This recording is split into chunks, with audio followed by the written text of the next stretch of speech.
heads up to our listeners. Today's episode includes some disturbing recorded audio from the aftermath of a police shooting. If you're listening with little ones in the room, you might want to pause it here and come back to this episode later. So we can say it together.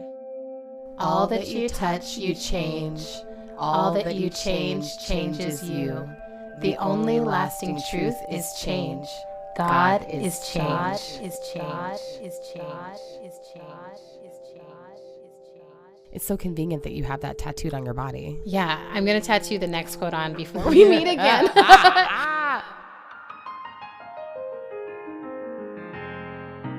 Oh, are our voices very similar? They are very similar. How are people going to know who's who? Maybe they don't have to know who's who.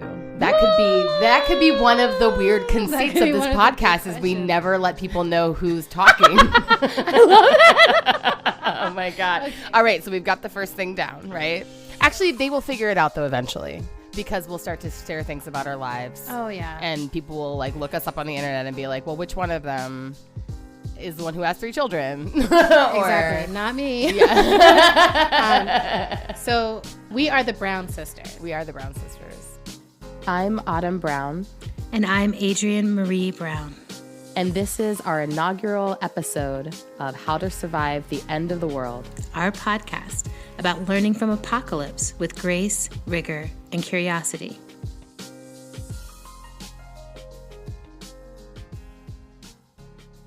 It was interesting. I was like having this conversation last night with someone who was asking me like, how could you live where you live? How could you live there? I live in rural Minnesota and I live on 5 acres of land in like a country ass situation. And I moved there from New York City in 2010. And it was like a very intentional move because my partner and I really... You know, not to be too, I mean, whatever. The show is in part about the apocalypse and like how do we navigate and survive it, or whatever word we're going to use for that. But like for us, it felt really critical to think about what do we need in order to survive and what do we need our kids to know in order to live over and like survive the next like 50 years, 100 years. Yeah. And a lot of that stuff is stuff that my partner already knew about because he grew up out there. And I had been going out there since I was 19 years old. You know, we met when we were 18. It was a very intentional move on our part to like live in alignment with our values and live in alignment with the land and really be stewards of a wild space. And so like the space that we live in is also, we don't live on a farm. We live on 5 acres in the woods. And we garden quite a bit, but we're also very much like stewarding wild space and in a community where it's like mostly forest, you know, and that's a significant part of how we all want, like everyone is sort of understands themselves in the midst of like, we all have very different politics, but everyone understands themselves as being stewards of this piece of land. To me, that's a very emergent lifestyle and also answering some of the big questions of life, which is how do we survive? How do we teach our children to survive? How do we prepare our children to be in this particular world? And do we choose to prepare them to live in cities and to sort of tough it out amongst a lot of other people with very little access to nature? Mm-hmm. Or do we take them and say the important, some of the most important relationships in your life will be the relationships that you have with this particular place, these trees, these lakes, this sort of infrastructure of life. Right. Yeah. Knowing that either way, there's going to be like enormous loss in that period, right? Like, I think that one of the things that I've been thinking about a lot, and I know you think about it a lot because we both do a lot of like science fiction writing and thinking, is there's all these interesting stereotypes of like how people behave in disaster situations, and like in apocalyptic moments that are really not borne out by reality. And so, for people who live in rural areas, there's definitely this sort of stereotype that people in cities will come and swarm our rural spaces and will like try to take our land and take all of our whatever. And all the jam. Which they know we have. Because you make jam. That's what you do. That's right. I do make lots of jam. I mean, technically you do, but I was saying it as a joke. Yeah. I was like, because country people. People, they make jam. Exactly. Also, we make marinara sauce. But like the reality is, you know, as we see like mini apocalypses on a regular basis, and the reality is that people who experience those things happening in major urban areas stay in those urban areas, right? They fight for those spaces. They do everything they can to not be pushed out of those spaces. And so it is interesting to like live out where I live and have a particular relationship to this space, knowing that actually when push comes to shove, I would probably end up more isolated than a lot of people would be in an apocalyptic situation, because a lot of people would be centralizing themselves in urban spaces. Yeah, and I think there's a good question around like, would you go towards that? I mean, I feel like a big reason that I live in Detroit is because it's kind of it feels like the place in between those two extremes, right? Like I'm like, Detroit is a city. You know, it is definitely an urban area. There's a lot of people here. And yet it's a city that has lost so much of the, you know, peak population. It feels like a country place a lot of times. And there's like wild pheasants running around. And there's like whole parts of the city that are just wild and growing over. And I love that. Like I live in the Cass Corridor, which is like right down the middle of the city. And it's being gentrified really quickly. But one of the things I love about it is when I sit on my back deck and look out at the sunset, there's a huge wild field directly in front of me between my space and like the next set of buildings.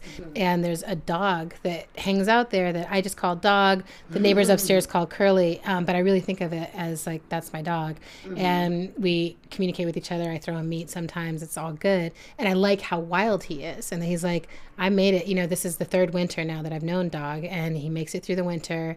Wow. And he's like, you know, he's not like scared of human beings, but he's also not like running over and like. Right. He's like, I don't belong to you. You don't belong to me. Exactly. And he gives me a sense, or she or they, that dog gives me a sense of the kind of relationships that I would like to have with nature in a post-apocalyptic future scenario, where it's like, okay, like I'm close to my neighbors, but we all have a little bit of room as well for whatever we need it for. You know, some people might use it for gardening. I like to just go out on the deck and kind of do yoga and have my quiet space. But then we also have a relationship with the natural beings around us, and it's a respectful relationship. Like I don't need to tame you in any way, and you don't need to attack me in any way, because we're both operating inside of the abundance we need. Which brings us to one of the central questions we thought we might try to talk about in this first episode, which is like, you know, we often talk about, you know, the idea of how we would survive in an apocalyptic situation. Yeah. And we don't often talk about whether humans deserve to survive, which feels like, I have to say, as a parent, it's an awkward thing to even say out loud, right? Because like, do I want my children to survive? Yes. Do I myself want to survive? Yes. Like, do I want humanity to continue humanity? I do. I want all those things, but you know, it's hard to divorce our ongoing existence from the ongoing harm that we cause to the planet and to each other. And so I think there's some argument to be made around like, we have to like start thinking of how do we begin earning back our right to be here. Do you know what I'm saying? I feel this very deeply. Like if I was to say, like, what are some of the core questions that led to emergent strategy needing to be articulated? It was, I feel like we need to earn our space on this planet and in the ecosystems. Because when I hear people say like, oh, we're destroying the planet, I'm like, we are harming the planet. But I really deeply believe this is a resilient planet. And short of an actual Star Wars Death Star, like, I think this planet can bounce back which, to our knowledge, does not exist yet. Knock on wood. And on our heads, whatever. But, short of that. And if it did, we wouldn't know. We would just be gone, right? So we'd be like, what's that? we wouldn't even be like that. That's one of the things that's so amazing is I'm just sort of like, oh, I don't think anyone on Alderaan really knew what was coming. It was just like, right. Alderon's gone now. You're right? just like, that looks like a giant moon that wasn't there before. It's coming closer. Oh, well. Now we're gone, right? Or, Melancholia is such a beautiful post-apocalyptic vision of like maybe and you kind of have a sense of it, but it's still like a month of suffering or a couple months of suffering versus now we live in this constant sense of we are making things worse for ourselves on a climate planetary level. So we're making it really hard for our species to live here, even if the planet will always be able to recover from the impacts that we're having. And then the things that we're doing as humans are unjustifiable.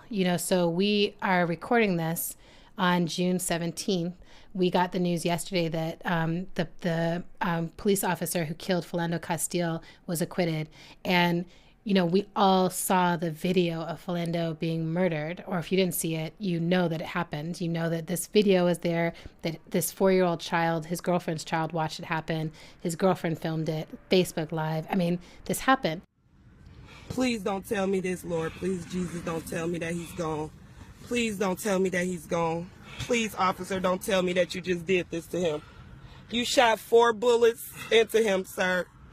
He was just getting his license and registration, sir. Get the female passenger out. And exit the car right now with your hands up. Let me see your hands. Exit now. Keep them up. Keep them up. Face Where's my daughter? You got my daughter? Face away from me and walk backwards.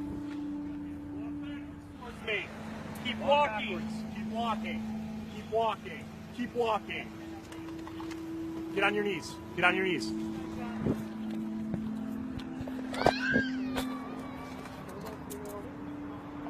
You look at something like that and you're like, if I was coming, from outer space, if I was an alien coming and deciding, oh, let me check out what this species is up to, and that's the video that filtered up through, whatever I was looking at, I was like, I don't think that would make a case for this species. Here. I don't want to land here, and I don't necessarily want to help these folks out. I really think like both, so on 2 levels, both what we're doing to the planet is like, I don't know if that earns us a place, and then what we're doing to each other. I think it's not a hopeless case, but I do understand why, like, the people that we looked up to, like Octavia Butler, was very hopeless about humanity. I get it. Or Battlestar Galactica is like one of our favorite shows, and I feel like their case was very much like a hopeless, it's like humanity has not earned our right to exist. Let's fly around in space and see what the hell. Right. And I think, when I look at us now, I'm like, we're basically flying around in space saying, what the hell? Like, are we going to make it right on this planet or not? I think the last thing that keeps percolating in my mind lately is like, and even if we are in the midst of the end of our species, which we might be right now, science seems to say we are, even if we are in that place right now, I still think we go out fighting, right? So there's a big part of me that's like, on my most hopeless days, I still think it's a worthwhile endeavor to engage in transformative justice. I still think it puts something into the universe that's important, and that we don't give up on doing the right things and the good things and fighting the good fight, even if it's too small to change the whole course of our species. Right. Because who knows, the apocalypse might also be like the apocalypse of big culture. And it might just be like, all we have left is small culture. Like your farm, your 5 acres of land might be the place our whole family ends up living at some point. Mm-hmm. We're planning for it. I mean, this is where I think our biology actually really assists us, right? That like in the face of something that is so overwhelming and hopeless, our biology insists that we don't give up. And I think that's like, it's like, oh, good job, cells. If you just like sort of like look into our cell structure, you see that the tendency is to for us to recreate ourselves. And of course, one of the awesome things about the way our cell structure works and the way we work at like, a very deep molecular level is that part of how we recreate ourselves is through the inclusion of other things that we don't necessarily think of as like human. If you think of the way our immune systems evolved over time, that they evolved through not just like adapting in response to viruses, but like by incorporating viruses into our systems. So I think that, and actually this is one of those, and I'm glad you brought up Octavia Butler, because I think one of the most, to me, brilliant things about Lilith's Brood, and this is about to be a spoiler for anyone who hasn't read Lilith's Brood, so just like pause and go read it. If you're planning to read it, please pause now and go read it. But Lilith's Brood is the Xenogenesis trilogy that includes Dawn and Adulthood Rights and Imago. If you are like me and you have a bad memory, you're good. One of the amazing details is that, this other race of aliens that comes to Earth and comes in and saves some of humanity in the midst of a like all out nuclear war. The Oankali, the reason why they do so is because they find something in our genetic material that they find fascinating and irresistible, and it's cancer. And so for them, they're like, you have this thing that happens in your biology that we think would actually really assist us once we can figure out how to work with it. And that's why we want to actually incorporate with you. So it's this interesting thing, I think, too, where there is that thing of like, oh, geez, if an alien race came here, they wouldn't even want to help us. Or, they might also be like, oh, it's better for the whole universe if y'all just don't keep progressing. We're just going to take you out. But there's also this piece where I think, there's this visionary thing too of like, what is it that we've got going on that we don't even necessarily think of as a gift, right, that we don't necessarily think of as worth? Right. What is it about us that might actually be worthy of more attention than what we give it, or worthy of a different type of attention, so that the attention is not eradication, but actually growth. And I think that obviously for those of us who work in social justice or in movements, is a huge part of the argument we're making around social change, right? Like the shit that you're trying to eradicate is actually the shit that we all need. Yeah. Right? Exactly. The stuff that whatever you call progress is actually eradicating the thing that we all need to survive. And so I think that there is something around just recentering around the things that maybe we often think of as simple or slow or Yes. Too little or too late. That's actually, or sometimes we even think of as toxic, that are actually the things that might be most useful to us. Right. Well, and it's like everything is useful to something. I mean, that's one of the truths of our planet, and that we are nature inside of that paradigm is exciting, right? But I do think this is one of the places I kind of wrestle is I love to travel, and I love pop culture, and I love like big cities with fancy dinners at French restaurants with like butter and steak and bread. And I love like America's Next Top Model. The Bachelorette, this season. Actually, the question really is, what are the things that you would miss most about capitalism, or that you get to have access to within capitalism, that you will miss most when it's over? I just want to push back because I'm going to miss, I can't let go. You can't let go. You're like Whitney Houston, baby. And I feel like maybe, I think this is the impossible thing, is I want to figure out ways to have it all, right? And I think that's you want urban agriculture and Beyonce too. Sometimes, right? Like this is why I think it's Marge Piercy's The Woman on the Edge of Time. Like there's this concept in it where like instead of there being Picasso in a museum and like some rich person actually owns it, it's like the Picasso moves around, and you might get to have the Picasso in your house for like a month, and then you let go of it and someone else gets to have the Picasso, right?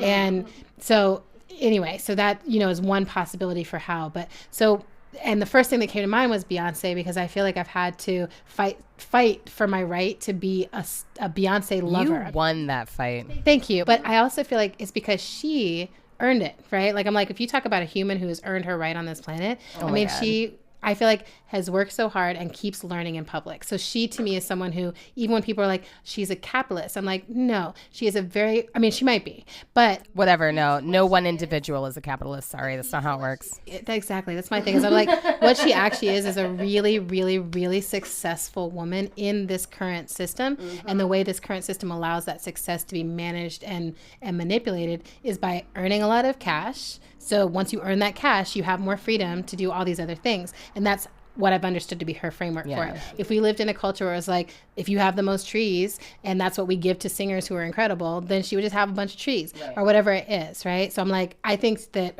for me, I'm just like, oh, when we see a Black woman succeeding like that, I hate that the knee-jerk reaction is like, here's what's wrong with her succeeding like that we don't hold others to. Right. We don't even know the name of all the white producers who have like a million more money. But so that's one thing. But I don't know if the other stuff, but like I do really love steak and butter and bread, coconut water and quinoa and stuff that like doesn't come from like the particular ground around me. And I'm like, what'll I do if I don't get to have coconut water anymore? That's one of my things. What about you? What are some of the things that you're like? Oh, well, like Netflix, you know what I mean? Like, I think a lot about like, what are the things that I get access to through the internet? Yes. That like, The whole internet, the basically. whole internet that I'm like, what is the infrastructure that's going to sustain my ability to access this? But even like, there comes a certain point where like, no one's going to be producing like The Handmaid's Tale on Netflix like in 50 years. Do you know what I mean? Like that's the kind of stuff where I'm like, oh, like the things that like technology allows me to sort of like escape into. But then there's other stuff too, like the sheer pleasure of depositing money in my bank account. Do you know what I mean? Yes. Or like when I don't have experience this anymore, but when I used to run an organization, there was like a lot of pleasure I would experience in like putting money in the bank account of my organization, because then I knew that like that was paying people's salaries. So just the experience of like getting money Yep. and like knowing that it means like this other thing is going to be able to be possible. And like, it's interesting to notice that like, I like that feeling, Yes. even though I know it's not, I don't know. Well, what's the word I'm looking for here? It's not that it's wrong. It's not that it's not real. I think that it's something akin to the feeling of satisfaction that would come from like harvesting, right? Where I'm like, I did a bunch of work and now I get to harvest something from that work. But that gets transferred over into the realm of money because the work that we're doing is no longer just putting seeds in the dirt and cultivating them to grow. It's like, oh, I'm putting seeds of ideas in people's minds and cultivating it to grow. Or I am, holding a space, or I am running an organization or something else.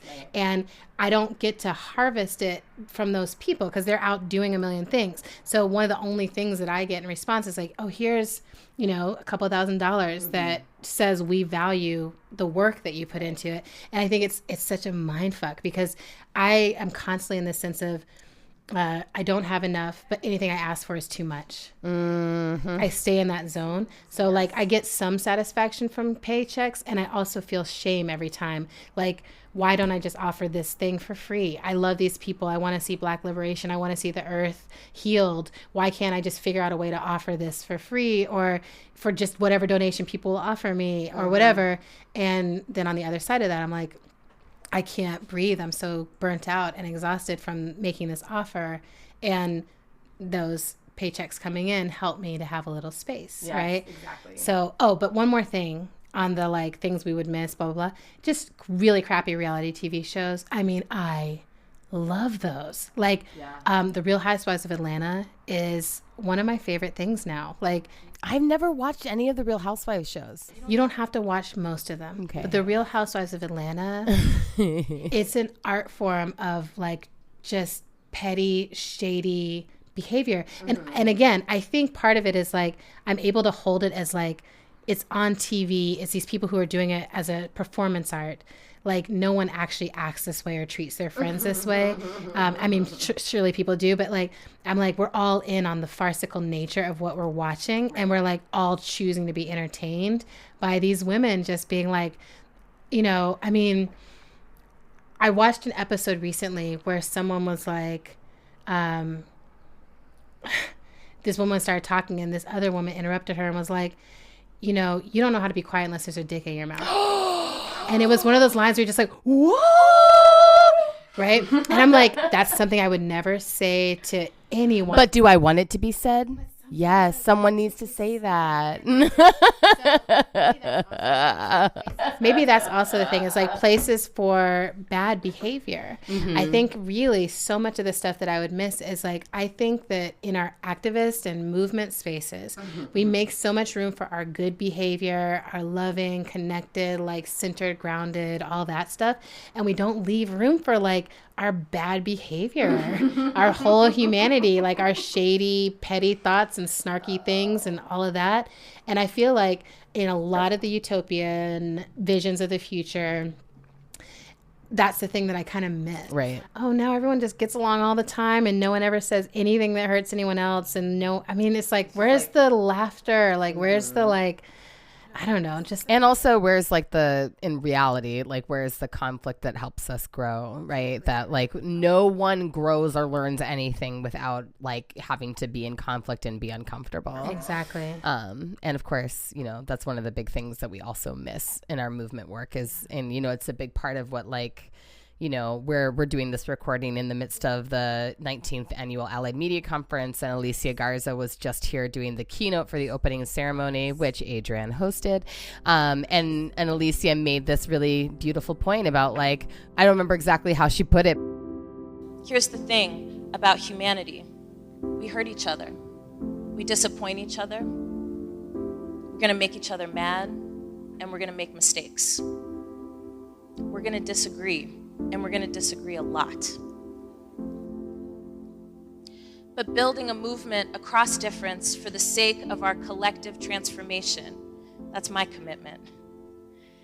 Yeah, and she said there's no movement that's ever succeeded without people in it that were disappointing. Exactly. And I was like, girl, I was like, that's so, it's so important.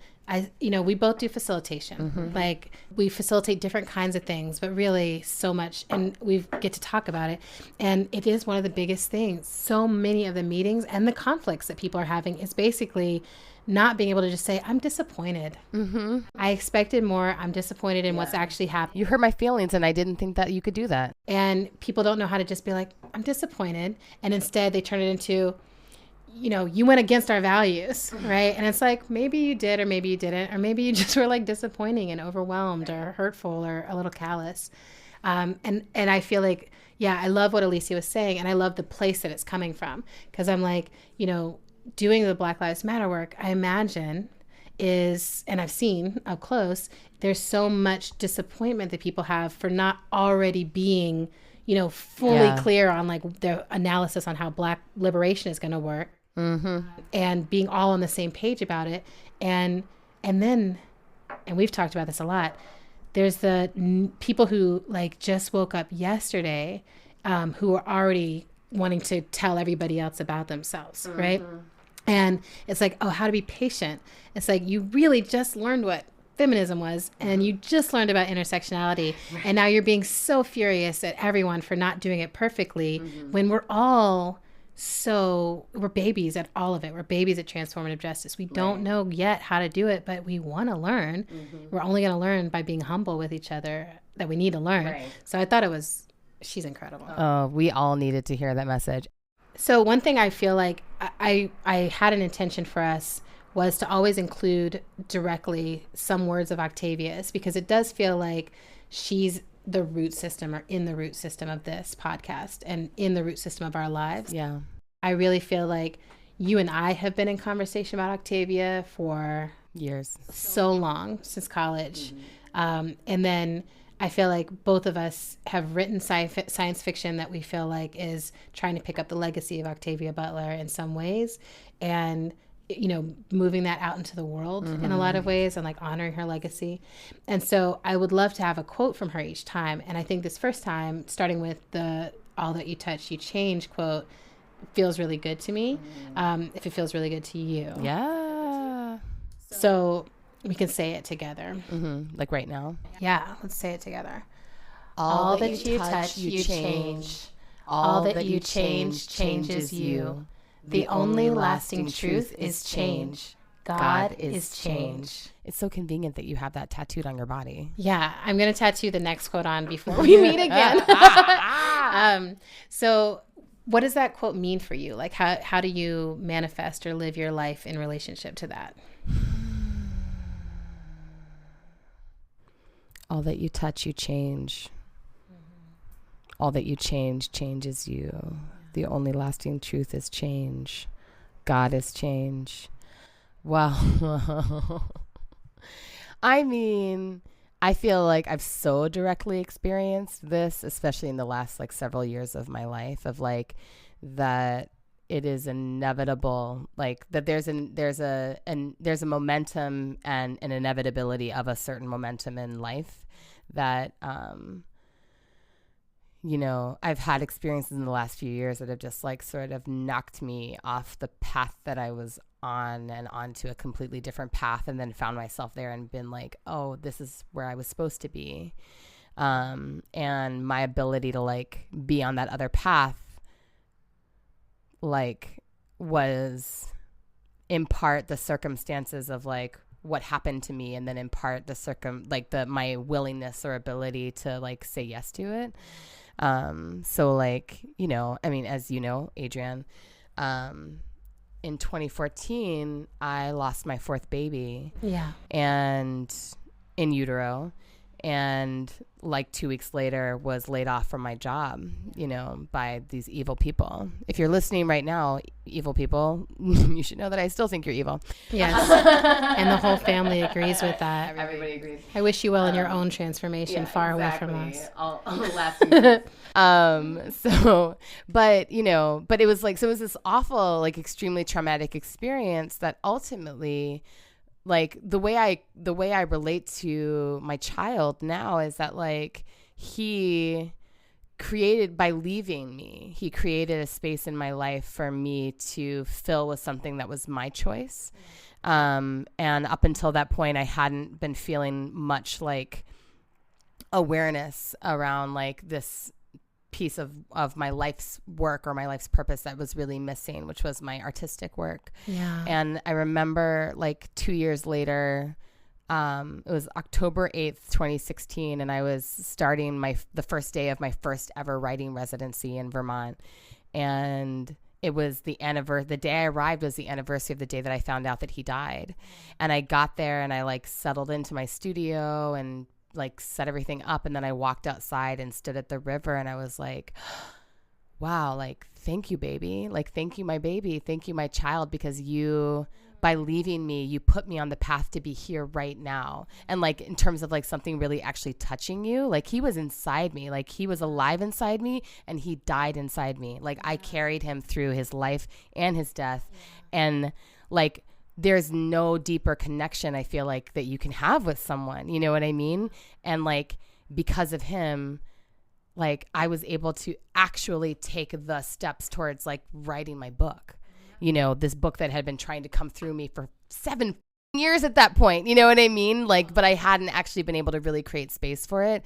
And so that's one of those things where like, Can you just take a second? yeah, I mean, I just feel like it's so important. Like when you go through things that are that deep, I think there's a way that you get like, oh, I know how to tell this. I know how to say it. Mm-hmm. And then it's like, oh, and also let it land. Like, it's like, yeah, it's so huge. Yeah. You know, it's so huge. Having walked that path with you, it's just like such a big part of your life and such a beautiful place that you've come to. Yeah. Well, and I think this is another one of those areas where like I've really experienced Octavia as a teacher, right? Because the 2 years between those were like the darkest years of my life. Like palest. Very funny.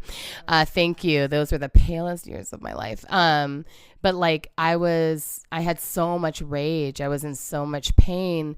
But like the complexity of that, it was that like it also was like so much fire for my creativity, and like, you know, and I think one of the things so even for me, and saying out loud that like my baby died and created space for me to become like an artist again, like that feels like almost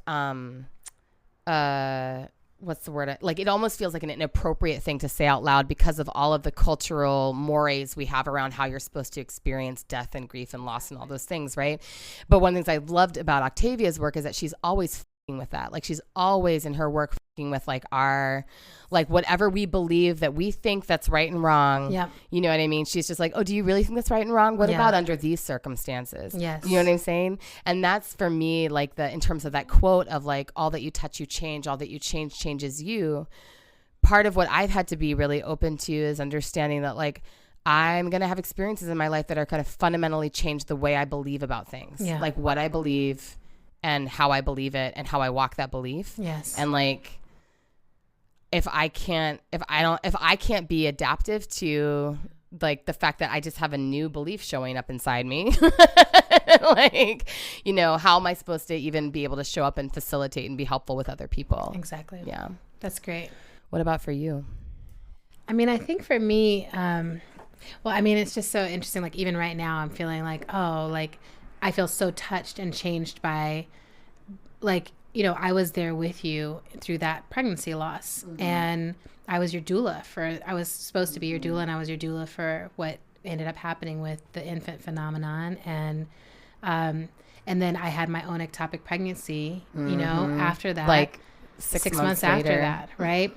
And where, you know, we were just, it's just like, the chances of my ectopic pregnancy, I mean, the odds of it are so extremely rare. It's like, this doesn't make any sense. But I was so touched and changed by going through that experience with you. It was my first time as a doula going through a pregnancy loss.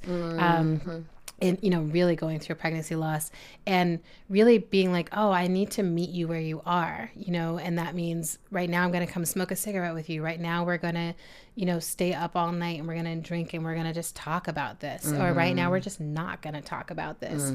Or right now, like, you know, you have another friend who's been through this experience and y'all are just going to go for a walk and I don't know what you're talking about. And, you know, and I'm going to be here when you get back and make some bread or something, right? And just be like, I don't know how to be in this, but I'm going to learn.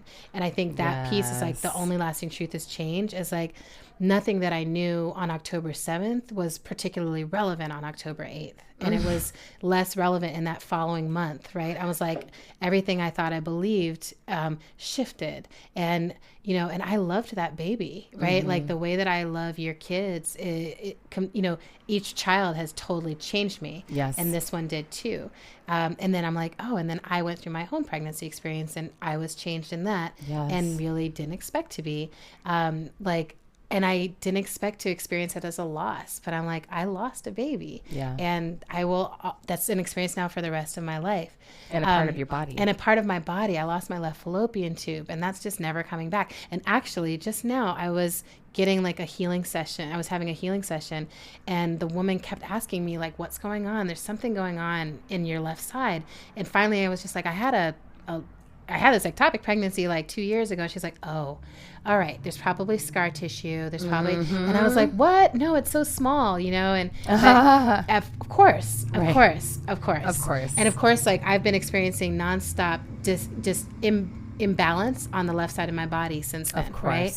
My knee doesn't work, my hip doesn't work, my shoulder hurts, like everything's on the left side. And my heart is broken about it, you know, and it's still broken about it, right?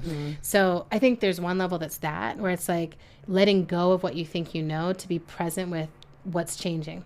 And then I think the other way that I see it, that it means a lot to me as a quote, is I think most people focus on wanting to change others. And it's all about like, how can I change you? How can I change you? And so we love this, all that you touch, you change. We love that part. We don't love the part that's all that you change changes you. And the idea that like, if we change, for instance, if we change someone who's a white supremacist who's committed to white supremacy in some way, they're going to change us back. And we don't want that, right? Like, I don't want someone who I feel is committed to hatred or toxicity or evil to change me in any way, right? I don't want to. And so it's like, oh, how do we do that? Oh, except once you let someone in as a fully human person, sorry, Then you you're can't like, avoid oh, it. you're going to change me. And I have to be in relationship with that. And I think, you know, Octavia throws us in that scenario over and over again, where someone has to come across someone who has what seems like an opposing worldview or is upholding the patriarchy or something. And that person, they have to figure out how to move forward together. Yeah. So I think about that for our movements a lot. It's like, how can we measure how willing we are to be changed? And like that actually should become a measure of our success as movements. It's like, we are willing to be changed by each other. and we still have some intention, something that we're moving towards, you know, something about our humanity that pulls us forward. So it's not just like, oh, just change me, I'll become a white supremacist. It's like white supremacy is the water you're swimming in, and you're interacting with this other human who has been swimming deeper in that water. And how do you help bring them up, and how do you change in that process and then keep going? Right. And I also, you know, something about this that I've been thinking about lately, something about change that I've been thinking about lately, is how so often people are resistant to changing because they don't want to be labeled as anything negative. So I've had this experience recently where like I talked to this white lady the other day, and she was like, well, I mean, this language of white supremacy, I mean, that's not like, I mean, you know, I definitely do some stuff, and it's a little, right, problematic. I do some things that, you know, but I mean, it's not white supremacy. That's like, and you know, in her head, she's like, that is a neo-Nazi who's walking around in a uniform, or it's a KKK person. That's a white supremacist. I'm just a, you know, lightweight, microaggressive person, right? And like not wanting to see the tie between those. And in the same way, like, you know, in moments in my life when I've been learning about trans people, I've been like, oh, I'm not transphobic. I just have these problematic thoughts. I'm just like, I just don't understand this or don't understand that. And it's like, no one wants to be labeled with that stuff. While you're in your learning journey, you're like, you know, we can't see ourselves. And so I love this because it's like all that you touch, you change. And then all that you change changes you. You can't see the things in yourself that even need changing. You can't see them, right? And so it's like people are always going to hold up the mirror to you. Or at the point where you see them changing is, or the thing, at the point where you see that they need change is when they're already in the process of changing. Yes, exactly. It's like, oh, that is unraveling. You are unraveling. Your life is. So yeah, I'm just like, I'm so grateful to Octavia for leaving us this wisdom. And I feel like... But what do you think about God as change? I think that the idea, not just of like, you know, the Christian God that we grew up with, but like, you know, Jesus, Allah, Buddha, like anytime it was like individualized, that divinity was individualized, I was like, I feel the beauty. And I feel this pushback against the individualization, right? That it was like, I think that the God feelings that I have are never individual. It's always a feeling of oneness, of interconnectedness, of surrendering to the fact that I'm not separate. It was really like how I feel it. So then trying to then uplift any one being that's, you know, looks like a human or whatever has always troubled me and has always kind of maybe like, just because I know how flawed I am, right? That I'm like, the idea that this God being could also be like this flawed being, always kind of messed with me. And then when I read that God is change, I was like, that's what it actually is. It's like something, you know, when there was a nothing, something created, some change happened, and then something emerged from that change. And planets emerged, and stars emerged, and matter emerged, and like magic and miracles, and like over time, change, amoebas, tadpoles, frogs, you know, like whales. Oh my gosh. Then freaking humans, right? I'm like, and I don't think we're the peak. Like, I don't think we're the end of this journey, right? I'm like, I am excited. I want us to keep evolving. I want to know what the next level is. I don't know if it's, you know, cyborg. I don't know if it's organic cyborg. I don't know. Well, and I just like, I think that like I actually think that the individualization of God being and the idea of peak evolution are very related problematically, you know, or like we're very much related problems of our sort of distorted way that we think about the world, right? That like, you know, like the individual God being like, oh, cool. So what happened there? Like God colonized a body. Great. Good job. You know what I mean? And that like, but then on the other side too, that this idea that like, the idea that evolution is going somewhere, right? That there's a destination for evolution, that we are the destination, right? That so that like, and I think, but we even still think and talk about it in these terms, right? Like when we're talking about like all of what science is going to make available to us and how it might change us and how we might change in response to it, it's all still framed within this idea that like there's some place that we're trying to get to, as opposed to what I think you point out really beautifully in your book, which is that like actually things like evolutionary processes, things like adaptation happens in response to other adaptations in systems, right? That it's actually like, it's a conversation, not a dissertation. You know what I mean? I mean, like, I love that you brought up the cellular structure. It's like so many adaptations are not mind-based. It's not like we noticed this, we thought about it, we created a solution, and we adapted. Right. It's like actually the body is way ahead of all that, and the body is constantly making changes and adaptations, and even the things that hurt in our body are a lot of times like, oh, I'm adapting to some behavior that you're engaging in. Yes. And figuring out how to adapt to it.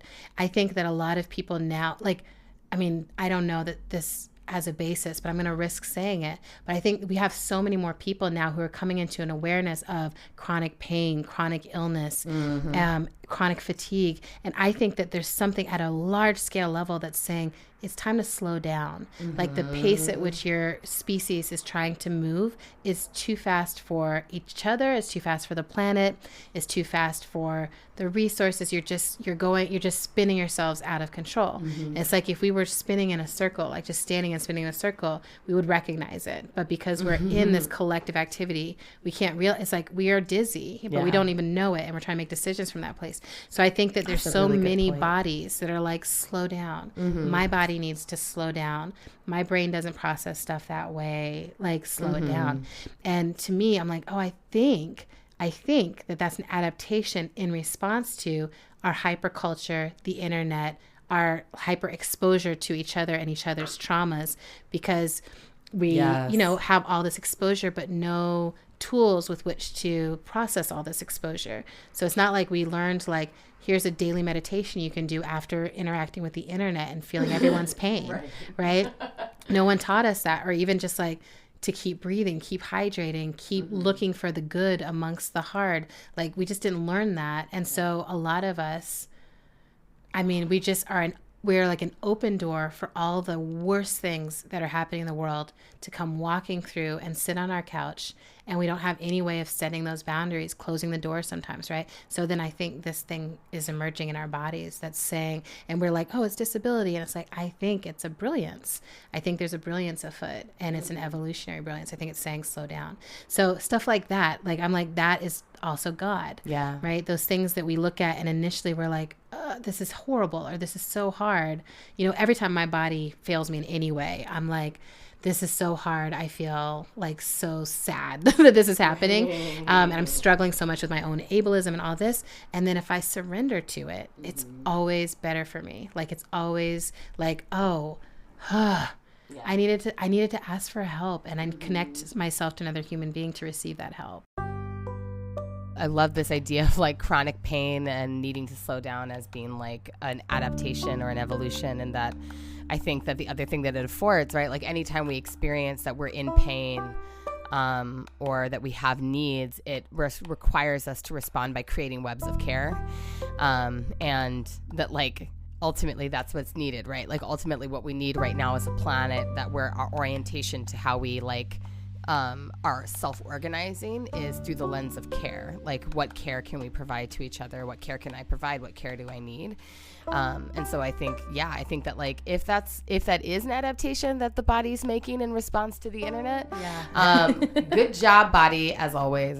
I'm always like, this is my whole thing. This is my whole thing about the body. I always say this to people when, like, people are like thinking about or talking about pregnancy, where I'm like, this is one of those great examples of like how it's really important that the body's in charge of this. Can you think of how much mistake would happen if the mind was in charge of the process of like building this creature that's growing inside the body, right? It's like, whoo, good thing that the body's responsible for this one.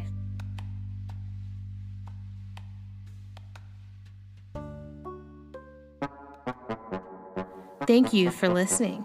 This is our pilot season, and we ask that as you listen to these shows, that you think about what else you'd like to hear, that you listen as someone who's helping us to shape this as a longer project. You hold two cuts of wood, a word misunderstood, that halo is a hood. During this season, we will be touching on grief and ceremony, bodies and liberation, writing and creativity, history, and speaking with our ancestors.